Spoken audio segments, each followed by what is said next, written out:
कहते हैं प्राचीन धरती पर एक ऐसा सम्राट जन्मा था जिसके नाम से ही राजाओं की सेना कांप उठती थी, जिसने सिर्फ पृथ्वी ही नहीं बल्कि स्वयं रावण के अहंकार को भी घुटनों पर ला दिया था। लेकिन उसकी शक्ति का असली रहस्य क्या था? जानिए मंधाता के उस अद्भुत युद्ध की कथा जो इतिहास में कहीं खो चुकी है।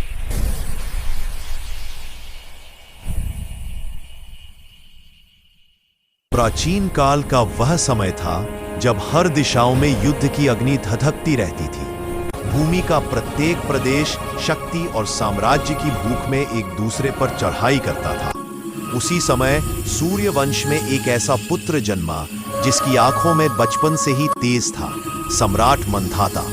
कहते हैं कि उनका जन्म किसी साधारण बालक का नहीं बल्कि देवत्व का संकेत था। युवावस्था में पहुंचते ही मंधाता का नाम हर दिशा में गूंजने लगा। उनका धनुर्विद्या में कौशल, उनका अद्वितीय बल और न्यायप्रिय स्वभाव उन्हें अन्य राजाओं से अलग करता था। वे केवल शक्ति से नहीं बल्कि धर्म से भी शासन करना चाहते थे। किंतु पृथ्वी पर कुछ ऐसे राजा थे जो अहंकार में चूर होकर अधर्म फैलाने लगे थे।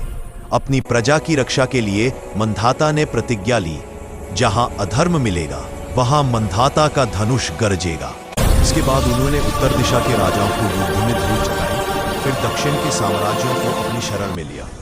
पूर्व में जो राजा अपराजय कहलाते थे वे भी मंधाता के पराक्रम के आगे टिक न सके। उनके विजय रथ की गर्जना सुनते ही अधर्मी राजा स्वयं हथियार डाल देते। शीघ्र ही संपूर्ण पृथ्वी पर मंधाता का नाम चक्रवर्ती सम्राट के रूप में प्रसारित होने लगा। लेकिन असली परीक्षा अभी बाकी थी। लंकापति रावण, जो अहंकार और शक्तियों का अद्वितीय संगम था।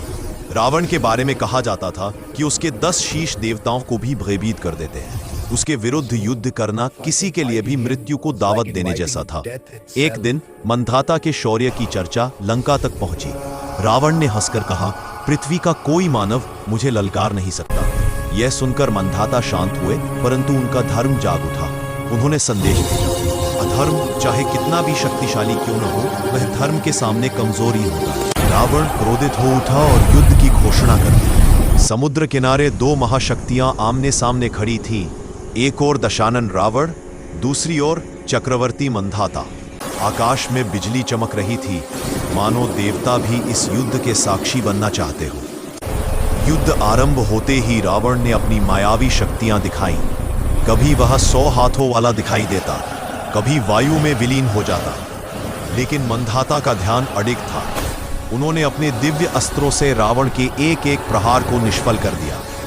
धीरे धीरे मंधाता का तेज बढ़ने लगा और रावण को पहली बार किसी मानव की शक्ति का भय हुआ। अंततः मंधाता ने अपने दिव्य शर से रावण की माया का नाश कर दिया। रावण घुटनों पर आ गया। उसका अहंकार चूर चूर हो चुका था। उसने मंधाता की ओर देखते हुए कहा, आज मैं स्वीकार करता हूं कि धर्म का मार्ग वास्तव में सर्वोपरि है। मंधाता ने उसे क्षमा कर दिया, क्योंकि विजय उनका लक्ष्य नहीं था, धर्म की स्थापना ही उनका उद्देश्य था। इस प्रकार सम्राट मंधाता का पराक्रम संपूर्ण लोकों में फैल गया। इतिहास उन्हें उस नायक के रूप में याद करता है जिसने अनेक राजाओं को हराया और अंततः स्वयं रावण को भी पराजित कर दिया। परंतु विजय का गर्व कभी अपने मन में स्थान नहीं लेने दिया।